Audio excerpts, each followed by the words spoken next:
ঝোল রাখবা না না মাংসটা বেশি ঝোল লাগে তাহলে আমি পিকনিক খাবো না খাবি তো ভাত টাকা ফেরত দে আপু আর টাকা ফেরত দে সব ফেরত দিয়েছি এখন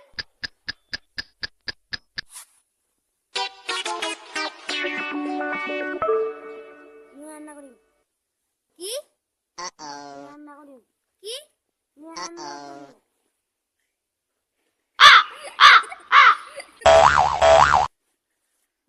পিকনিক নাটক করিস না তুই কি জানতে পারবি তেল দাম বেশি তেল কম দিতে হবে তেল সব দিতে হবে